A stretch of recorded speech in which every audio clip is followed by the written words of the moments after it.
તો ઓસ્ટ્રેલિયા અને શ્રીલંકા વચ્ચે રમાયેલ ટી20 વિશ્વકપની મેચમાં મોટું ઉલટફેર જોવા મળે છે. તો શ્રીલંકાએ ઓસ્ટ્રેલિયાને પરાસ્ત કરી ઓસ્ટ્રેલિયાને સુપર 8થી બહાર જવાનો રસ્તો લગભગ નક્કી કરી દીધો છે.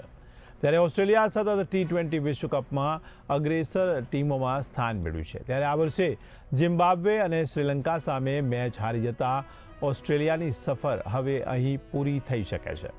ઓસ્ટ્રેલિયા હારી જતા ટી20 વિશ્વકપ ટુર્નામેન્ટમાં સૌથી મોટો ઉલટફેર સર્જાયો છે. ઓસ્ટ્રેલિયાએ શ્રીલંકા માટે 182 રનનો લક્ષ્યાંક રાખ્યો હતો. ઓસ્ટ્રેલિયાએ આપેલા 182 રનના લક્ષ્યાંકને શ્રીલંકાએ માત્ર 18 ઓવરમાં જ વટાવી લીધો હતો. ત્યારે આ 11મી હાર બાદ ભૂતપૂર્વ ચેમ્પિયન ઓસ્ટ્રેલિયા પર વર્લ્ડ કપમાંથી બહાર ફેંકાઈ જવાનું જોખમ તોળાઈ રહ્યું છે.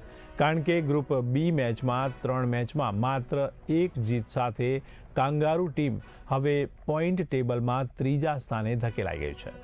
ઝિમ્બાબ્વે સામે 23 રનથી હાર્યા બાદ હવે શ્રીલંકા સામેની આ હાર ઓસ્ટ્રેલિયા માટે મોટા ફટકા સમાન છે. ત્યારે ઓસ્ટ્રેલિયા હવે 20 ફેબ્રુઆરીએ ઓમાન સામે તેની છેલ્લી લીગ મેચ રમશે.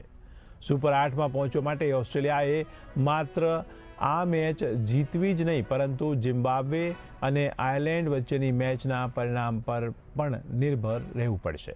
જો ઝિમ્બાબ્વે આયર્લેન્ડને હરાવી દેશે તો ઓસ્ટ્રેલિયા સત્તાવાર રીતે વર્લ્ડ કપમાંથી બહાર થઈ જશે.